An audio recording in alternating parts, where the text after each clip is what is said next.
সম্মানিত ভিউয়ার্স, আমার চ্যানেলে আপনাদের স্বাগত জানাচ্ছি। আপনারা জানেন আমরা বিভিন্ন সময় ব্যাংকের স্টেটমেন্ট আনার জন্য অগ্রণী ব্যাংকের স্টেটমেন্ট আনার জন্য আমরা ব্যাংকে যাই, কিন্তু সেই কাজটি আমরা কীভাবে ঘর থেকেই আমাদের মোবাইলে সংগ্রহ করতে পারি তাই আজকে আমি ভিডিওতে দেখিয়ে দেব।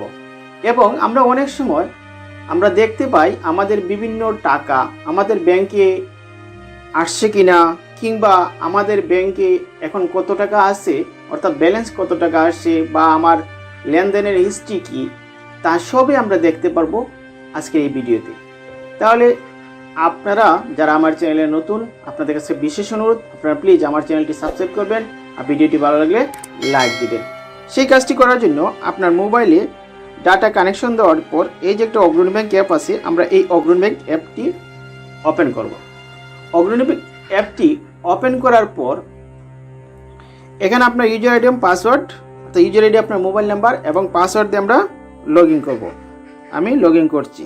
দেখেন আমার যখন এটা লগ ইন হবে সবার উপরেই আপনার তারিখটা দেখাবে এবং আপনার নাম দেখাবে, এবং আপনি ইচ্ছা করলেই আপনার ব্যালেন্সটাও দেখতে পারবেন। আমার অ্যাপটা একটু ওপেন হচ্ছে। দেখেন আমার এই অ্যাপটা যখন লগ ইন হবে তখন উপর দিকে এই যে ব্যালেন্স দেখুন, এখানে ক্লিক করলেই আপনারা ব্যালেন্সটা দেখতে পারবেন। দেখেন এখানে ব্যালেন্সটা দেখা যাচ্ছে। তারপর আমরা যদি স্টেটমেন্ট নিতে চাই, এই যে দেখেন অ্যাকাউন্ট স্টেটমেন্ট, এই যে অ্যাকাউন্ট স্টেটমেন্ট, এখান থেকে আমরা এই অ্যাকাউন্ট স্টেটমেন্টে ক্লিক করব। তারপর এই যে অ্যাকাউন্ট নির্বাচন করুন, এখানে ক্লিক করে আমরা একটা অ্যাকাউন্ট নির্বাচন করুন, তো অ্যাকাউন্ট দেখিয়ে দেবো। এখানে দেখেন দুটো অ্যাকাউন্ট দেখাচ্ছে, আমি একটা অ্যাকাউন্ট সিলেক্ট করে দিলাম। তারপর কত তারিখ থেকে, অর্থাৎ কত তারিখ থেকে আমি স্টেটমেন্টটা চাচ্ছি, আমি স্টেটমেন্টটা চাচ্ছি ধরেন এপ্রিলের 1 তারিখ থেকে, এপ্রিলের 1 তারিখ থেকে 14 মে পর্যন্ত।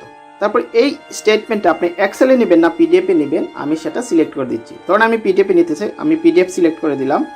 আমি যখন পিডিএফটা সিলেক্ট করে দেব, তারপরে এই যে ওপেন উইথ আছে, এই ওপেন উইথ দিয়ে অ্যাডোবি রিডার সিলেক্ট করে দিলাম। দেখেন আমার এটা ডাউনলোড হচ্ছে, দেখেন এটা ডাউনলোড হয়ে গেছে। তারপর এই যে উপর দিকে 3 ডট আছে, এখানে 3 ডটে ক্লিক করব। 3 ডটে ক্লিক করে যে নিচের দিকে লেখা আছে দেখেন এই যে প্রিন্ট, আমরা এই প্রিন্টে ক্লিক করব। প্রিন্টে ক্লিক করার পর এটাতে সেভ এস পিডিএফে নেব। ওই যে লেটার আছে, এখানে লেটারের জায়গা দেব আমি A4 সিলেক্ট করে দিলাম। তারপরে পোর্ট্রেট অল পেজ দিয়ে এটাতে আমি পিডিএফে সেভ করে নিলাম। এখন এটা কোথায় সেভ হবে, এই যে ইন্টারনাল স্টোরেজের ডাউনলোডে। তারপর সেভে ক্লিক করলাম, আমার এটা সেভ হয়ে গেল। এখন দেখেন আমরা যদি কখনো এই স্টেটমেন্টটা ওপেন করি, দেখেন এইরকম দেখা যাবে, অর্থাৎ কোন দিন কত টাকা আসলো না আসলো, তো সব তথ্যটা আপনারা দেখতে পারবেন। তারপর আমরা এখন যদি এই স্টেটমেন্টটা না দেখে যদি আমরা বিভিন্ন লেনদেনের হিস্ট্রি দেখি, তাহলে আমরা কিভাবে দেখতে পারি।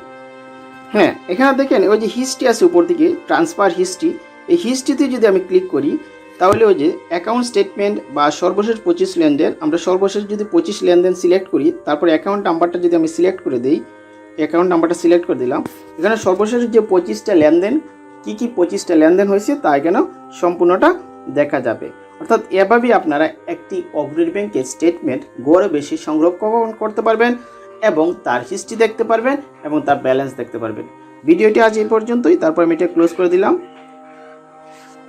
ভিডিওটি কেমন হলো আপনারা জানিয়ে দেবেন। তাহলে প্রিয় ভিউয়ার্স, ধন্যবাদ সবাইকে।